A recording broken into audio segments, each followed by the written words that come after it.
Hello, everyone. Welcome back to Brands Talk, a show to help you develop and grow your brand in a more authentic and sustainable way, locally and globally.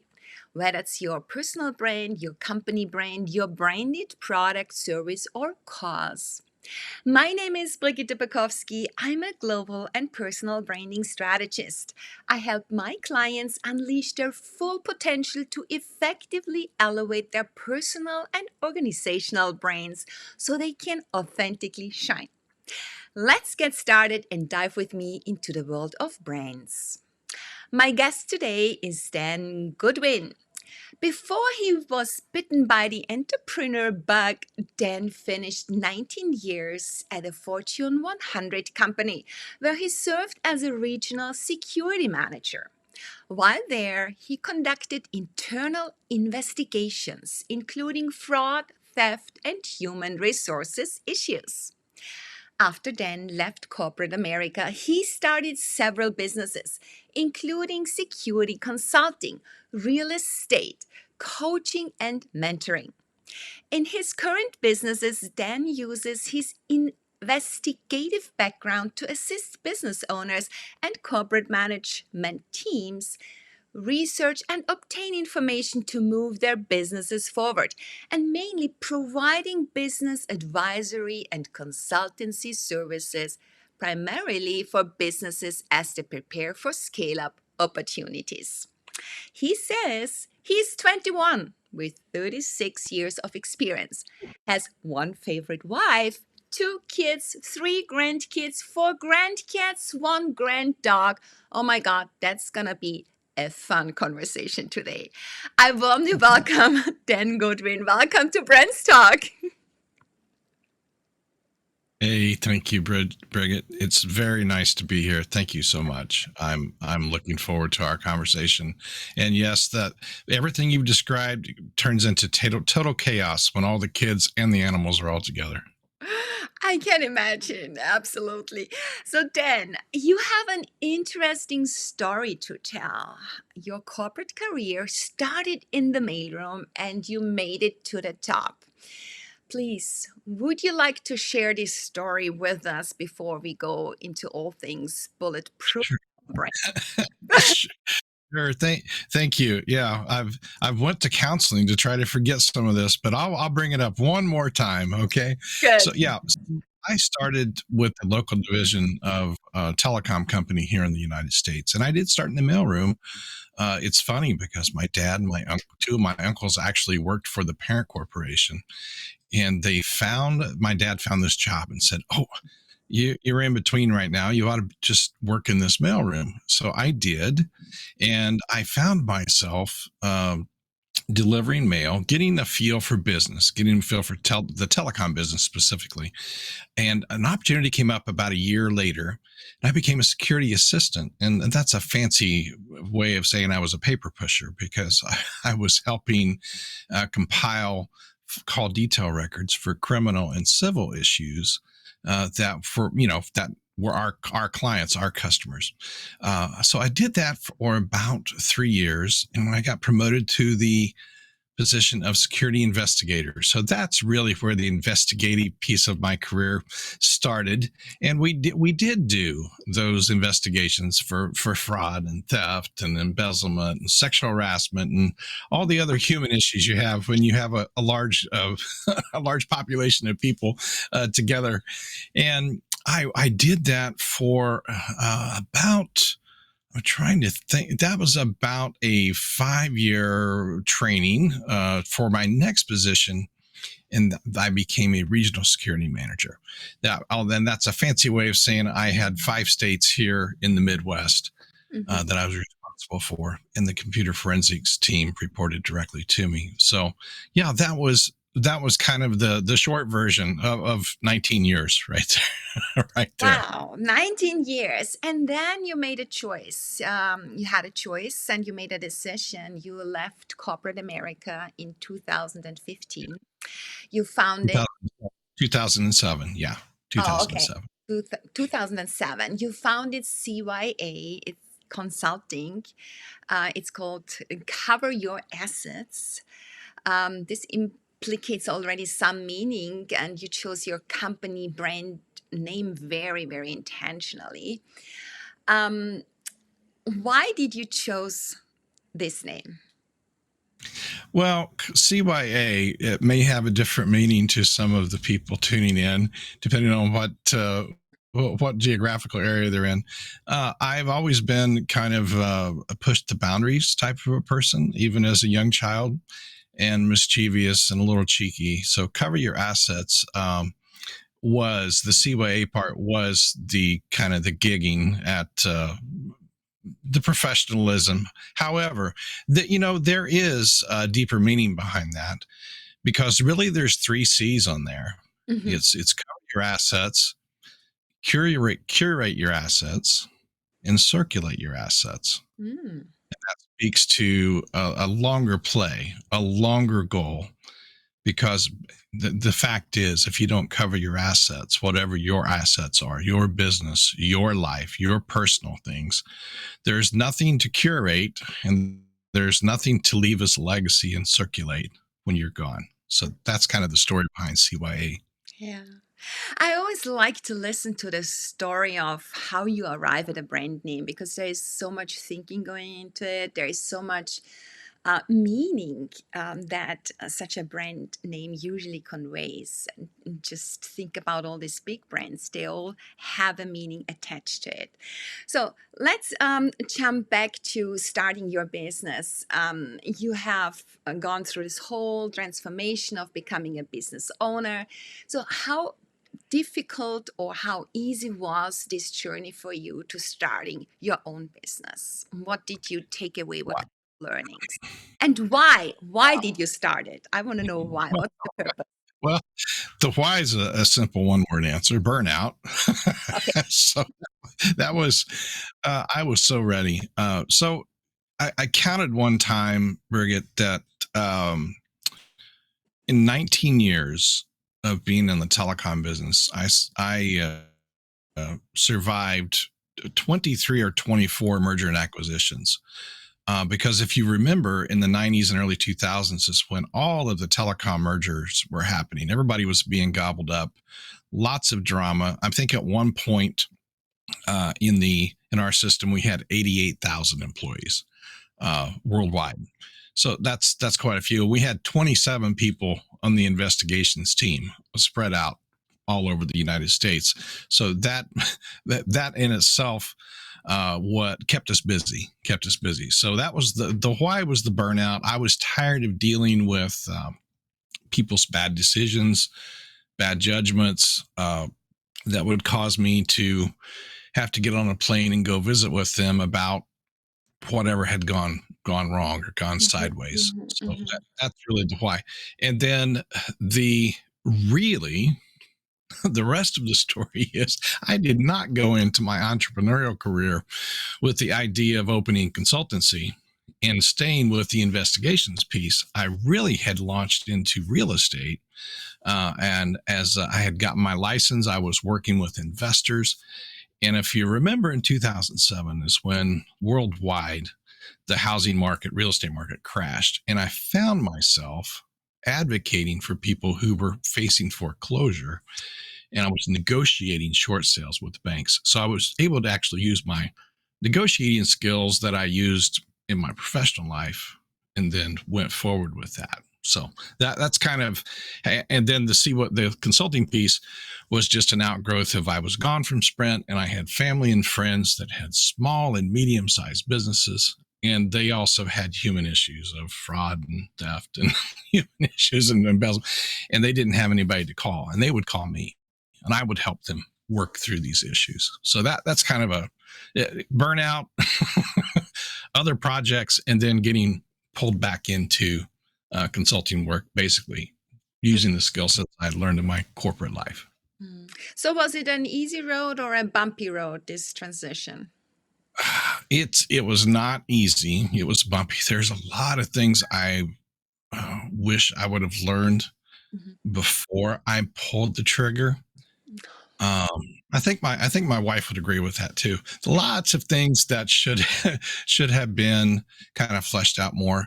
And actually, I find myself for people that call me or contact me and said, I'm getting ready to retire. I'm looking for a second career, encore career, golden career, whatever you want to call it.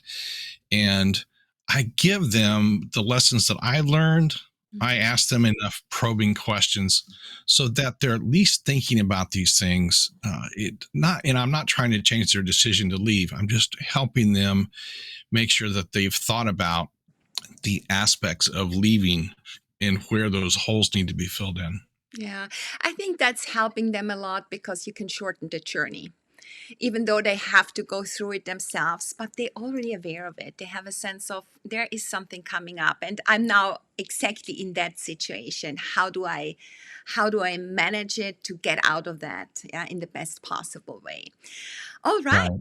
Good. So I want to dig deeper into interrogation. So and how we can use that. Then you have a unique approach to research, engagement, and specific investigative techniques that serve you well as you draw upon all these thousands of interviews you completed over your corporate and entrepreneurial life. And as business owners, but also as managers, we often need exactly these skills to interview the potential target clients we want to serve, or the staff we want Right. to hire, or to find out whether this is the right business partner we want to collaborate with. So, how can we best prepare ourselves to interview, for example, a potential client we want to target in order to really serve them best, to get an understanding of them? What are their needs? What are their strongest pain points? We call them, right? Their real wants and desires. So, would you shed some light on your techniques, and could you give us a list of the most important steps to consider so that we can arm ourselves with a viable, structured process going into such interviews to obtain exactly that info that we want and need? Yeah. Well, you've asked about 20 questions there, so I'll Yes. just kind of start back at at the beginning. Just a quick recap. In 95 was when I was able to go to it's called the John Reed School of Interview and Interrogation in Chicago. Mhm. That's basically where I found my formalized training. So learned how to interview skills and a little bit of sales, a little bit of psychology, a lot of NLP, neuro linguistic programming. I didn't know that's what it was called, but that's really where I cut my teeth and learned a structured method of actually how to interface with people, how to get in rapport quickly with people, how to make people feel that they were seen and heard and validated, that they had a safe space to share information, that I really was there to get their side of the story.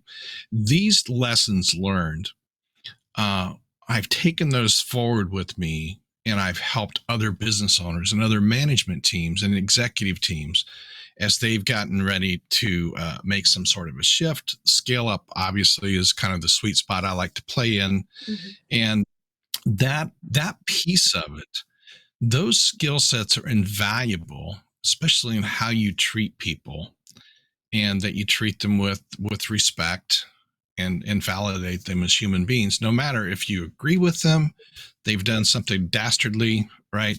You still have to walk out of there with the fact that you've interfaced with another human being, and hopefully that you have conveyed that they have worth. Anyway, I kind of went off the philosophical end there. So, Good.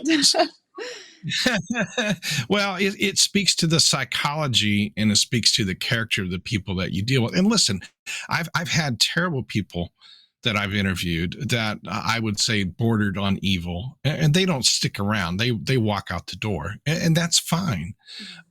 We just have to go with the information that's presented to us, and you don't want to do and just draw that parallel to business owners interviewing clients or potential play. You don't want to deal with those people anymore. They don't match your energy, right? They don't match Mhm. your goals and your vision. So, Mhm. all right. Now, I think I answered 3 or 4 of those roundabout. What specifically, what would you like for me to touch on next? Yeah, so I think there is a kind of a structured process when you go into qualitative interviews. Yeah, into qualitative methods, which an interview is. So, how do you start? Is like warm up questions, and then you go more into the general questions, and then in the specific questions, some demographics that you need to know in order to make sense of things. So, Right. how do I do that? Do you have any best practice advice to set up such a questionnaire guideline, and then yeah, to how to approach a person and how to go with a person through that, and how long should such an interview be if I want to figure out, is that an ideal client that I want to serve? Right. So here's what I would suggest first is that you establish some baseline questions so that you can get some baseline behaviors. So there are things that I could ask you, Bridget, that it would be, your name, maybe your, if it's an employment situation, your present position, how long you've been there, who's your supervisor. These are things that are automatic responses from somebody that it doesn't take a lot of thought to answer them. Mhm. And what you're doing is you're observing the person and you're observing their body language, their behaviors, if they've got any nervous behaviors, any ticks or anything, Mhm. any tells, as they say in the biz. And that really helps you that when you get to other questions, if you see a huge delta, a huge difference Mhm. between those, then you may have something that you need to further ask, right? Yeah. So the numbers here: 738, 55. 7% are the words we speak, and then 38% is tonality, and 55% is nonverbal. Yeah. So when you're working with somebody and you see this difference in nonverbal behavior, doesn't mean it's necessarily deceptive. It just means it probably needs a little more layering, a little more filtering to figure out Mhm. what needs to be asked next. Yeah. And that because everybody's got an agenda and they've got to check all the boxes, especially HR people. They want to check all the boxes that they ask this question and it's yes, no, or other explain. And as a business owner, you need to look deeper than that, than just what's on an application. Even if you're talking to somebody and they've sent in a questionnaire ahead of time, the way you handle that is you review that questionnaire and say, "Oh, Bridget, hang on just a second. Before we get started, I just want to confirm this, this, and this." And you use that checklist as your way to establish baseline behaviors. So you may not have to be writing all that down again. In fact, it would save time if you didn't. But there is a way to use previously provided information just to do the gut check. So anyway, I can preach on about that for a while. Awesome. I think that was really eye opening, just to remind ourselves that there is 7% only that the word counts, basically. Then 38% tonality, and then the 55% of nonverbal. So we really need to read into the mind and into the not only the mind, but it's the whole, let's say, the person that is in front of us that we have to understand, and then make sense of that, and then go deeper and deeper, and to really get an idea what um, yeah, about the person we want to serve at the end of the day, to Right. get an idea what Right. their real needs are. And it's kind of understanding what they don't know they actually know. See, we go very much into the unconsciousness of the person, right? Right. And I will say that this is why I have an SOP, a standard operating procedure. I don't do any business meetings unless it's video. I mean, in real life, yes, in real life. But the last 2 years, 90% of my business is right here behind the camera, right? And if you'll notice, I'm looking straight through the camera to you. I see you on my screen, right? But I also know that when I do these business meetings, I record everything so that if I do have a question at some point in the interview or the meeting, I can go back and look. Now, when I said that, what did she do? What was her reaction? Did that comment land? Did she flinch? This here's my rule. There's nothing that seeks to be misunderstood more than a text message or an email, because you cannot hear the tone and you cannot see the body language in which is being delivered. So important that we have this conversation via video. I had a gentleman the other day. I have a disclaimer on my Zoom rooms that this is being recorded, whether it says it is or not on Zoom, it's being recorded. And he threw a hands up. No, I'm not comfortable with that. Okay, not a problem. Let's just call it a day and go on. And we didn't have the conversation. And I was okay with that. So anybody that's not willing to lean into a conversation and talk about a potential business relationship, JV partnership, affiliate, whatever it is, it's okay. You make that business decision for you. I'll make it for me. So anyway, now you've got me ranting again.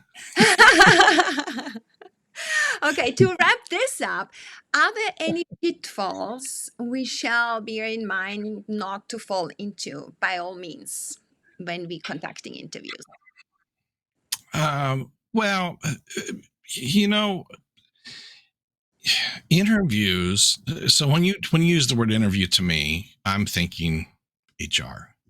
So obviously you have HR considerations.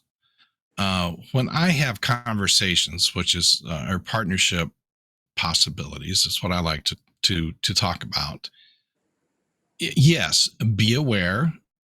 Don't feel like you have to put all of your cards on the table, right? In the first conversation. Ask more questions than you are asking. Remember, whoever's asking the questions is in control of the conversation. They really are. Mm-hmm. And then let the conversation flow naturally. You may come out with 20 questions out of the starting gate.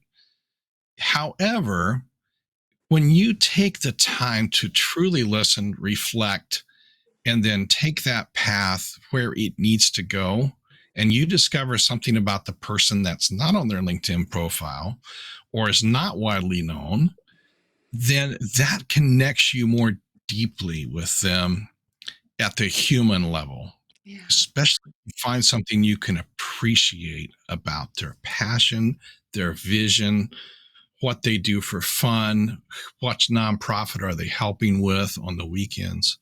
That conversation is just being a good listener and a good human. Mm-hmm. Yeah. And I want to add, and want to take that to the next level now, because it is not only about research, about data, about facts and numbers. It's not always about logical reasoning, right? So there is more, and it takes, as you say, grit and use of intuitive skills. So there is this interplay of rationality and intuition that makes us whole and helps us arrive at good decision making. So can you please dive deeper into that whole context of intuition and about logical reasoning and how that all comes together? Okay. Wow. We're going to need another week. But I think that's important, that we also need to listen to what our instinct is telling us at the moment. Right. Yeah. Right. Well, so there are people that would say intuition is something that's innate or you grow. And I agree that there's probably a little truth to that. What I've learned, and I consider myself to be intuitive, what I've learned is you can train that up to a certain point, and you can become better at it. You really can. So when I'll use it. I'll give you an example. I had a business owner call one time and said, I think my executive assistant is skimming, is embezzling. And I said, well, John, not his real name, by the way. I said, John, when did you suspect this was an issue? And he said, about 3 months ago.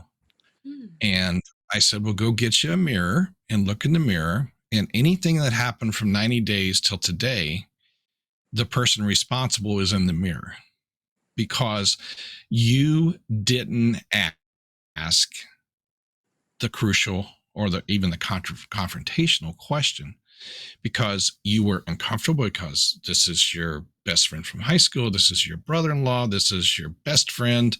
This is, somebody that was recommended by somebody you trusted. And your biases towards that relationship overcame your judgment on pushing forward to getting to the bottom of it. That's a tough lesson to learn sometimes.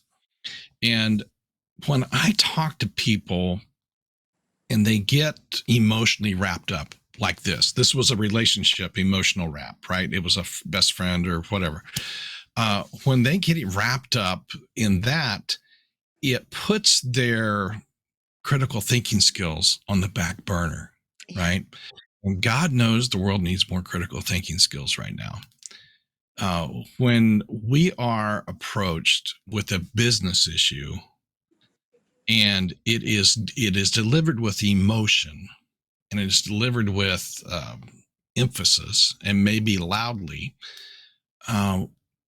do you believe it right away? Do you want to believe it? See, that's the issue, is we want to believe it so bad sometimes that it overcooks the logical piece of it. So that's where I think you were going, between logic and intuition. How do you manage that, and how do you step back and do a pattern interrupt on that piece of it? Yeah. So how do we best manage it now?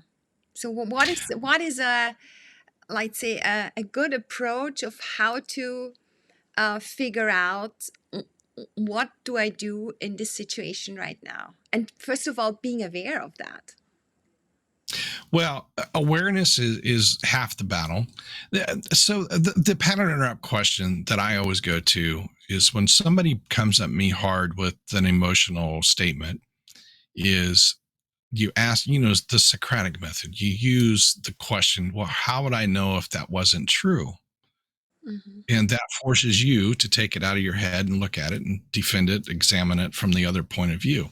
Now, you can use that with people to gently challenge them, sometimes not so gently, but you can gently challenge them, that you come at me and you give me a hard statement. I say, well, Bridget, I'm curious, how would you know if that wasn't true?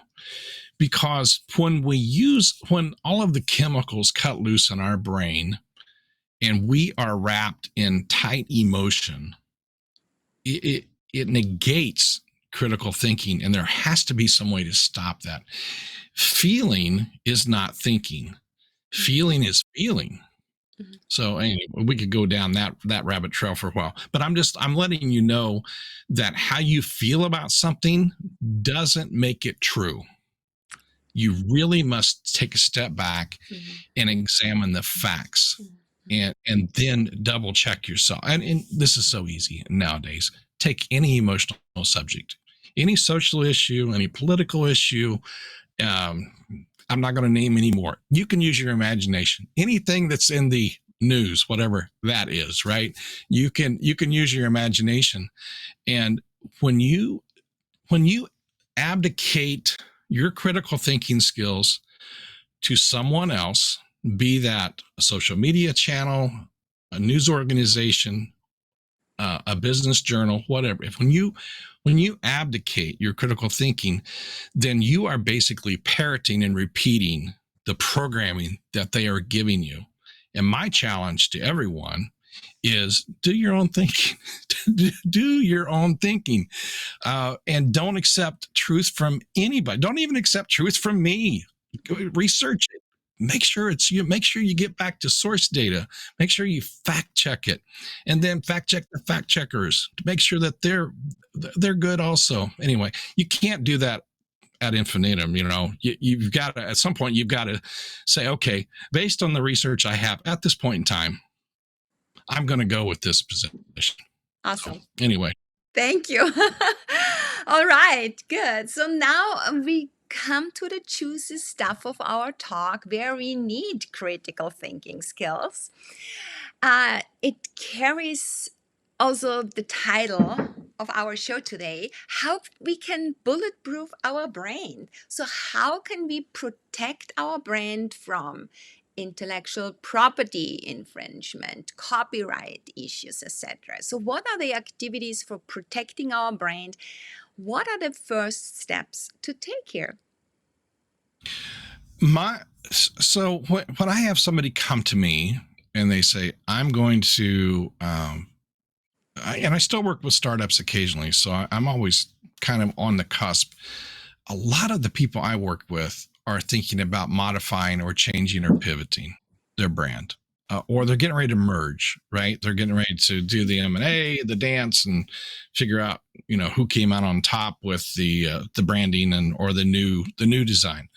So the first thing is be very, very methodical in your research. Look, and here's what I tell people: you got free tools and you got paid tools, and then guess what? You have experts in the field. And I am not the expert in the field, but I'm going to refer you to one probably, because the obvious things you should be able to find on the internet, right? You should be able to find, like, in that first level, that first scoop level. Make sure that you're not infringing. Make sure no one has a variation on it, or if they do, that you can make it differentiated, right? So that would be my first suggestion. And then I used to have a presentation, the 7 secrets that you should have known about your employee. And at the end of every slide, at the bottom, I would have the hook question. Now, can you do this? Can you do this yourself, or is it time to hire a professional? And obviously the answer is, after 7 slides of that and about 5 questions per slide, they're tired of it. They're tired of the question because they know, oh my God, this is so much work and I've got to go hire a professional. So that's my short answer is, obviously, if you've got an idea, you want to start researching it. Yes. At the end of the day, invest in yourself, invest in your business, and make sure that nobody's going to have a claim at the end after you become. It's not a problem until you become successful. So. Okay. Yeah, I think that is critical. Thank you so much. Ask yourself, can I do it myself, or do I need to hire a professional?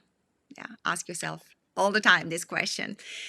All right, so now I want to switch gears a little bit. You recognized and managed tremendous personal emotional growth in your life through all the life stages, the ups and the downs and the wins and the setbacks and the detours, which ultimately made you what you are today. And that is being in your sweet spot. And I can feel that. You love what you're doing, and thereby you are in your best version. So what does a strong personal brand mean to you in that context?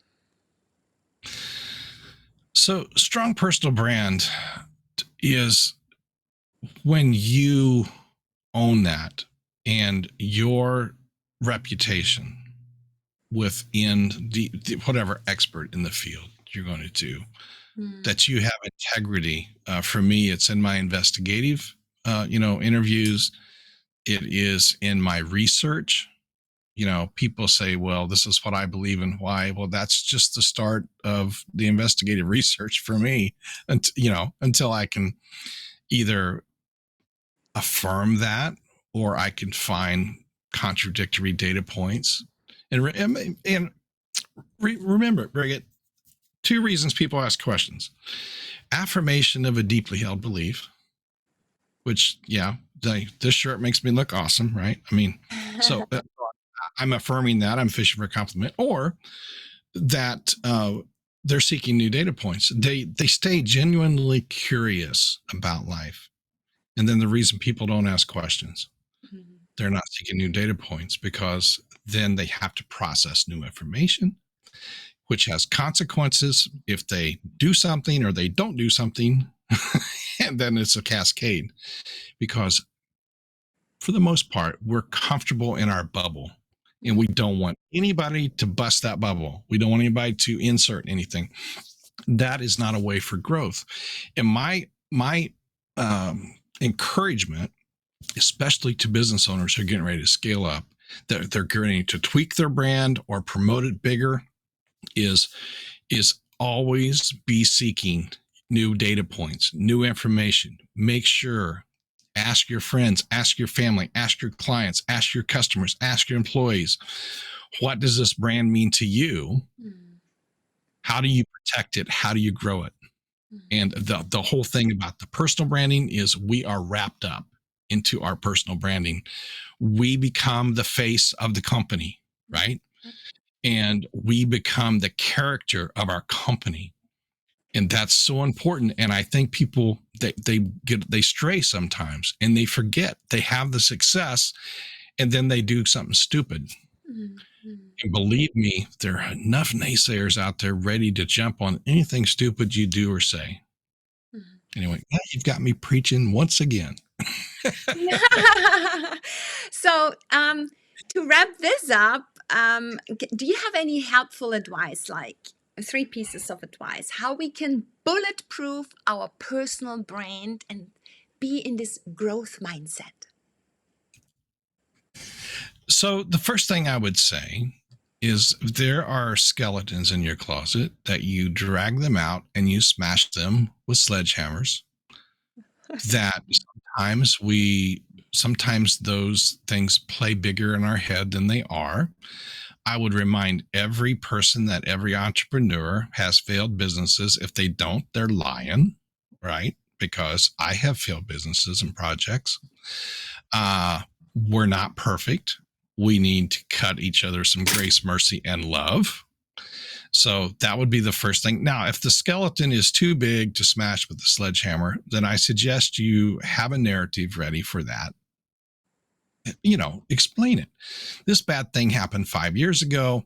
It's never happened again. This is what we did to address it, fix it, fluff it up, whatever that is. So deal with it. Sometimes those skeletons are a bigger deal to you than they are to anybody else, because it stays in our head. We play that failure over and over and over in our head. And my thing is, use the failure as a stepping stone to never make that mistake again. By the way, there are some people I work with that are determined to make their own mistakes. And I know that everyone watching or listening has those same people in their life. No matter what you tell them, they're determined to make their own mistake. So that would be a thing, to get that out, and then focus on the future.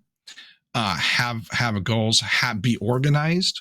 This is all to bulletproof your brand, to make sure that you have gathered all the data points, you've brought them together in some sort of coherent package, and then full speed ahead. Once you've got all of those hatches battened down, full speed ahead. Awesome. Beautiful. I take that. All right, Dan. Before we wrap it up today, I would like to ask you some rapid fire terms. It's like something that comes up out of the blue in that very moment. Are you ready? Well, now the last time I had somebody, I was at the doctor's office. They were doing word association. Is that what you're talking about here? Yes, exactly. Kind of a quick word wrap. All right. Bring it on. Bring it on. I'm ready. I bring it on. Interrogation.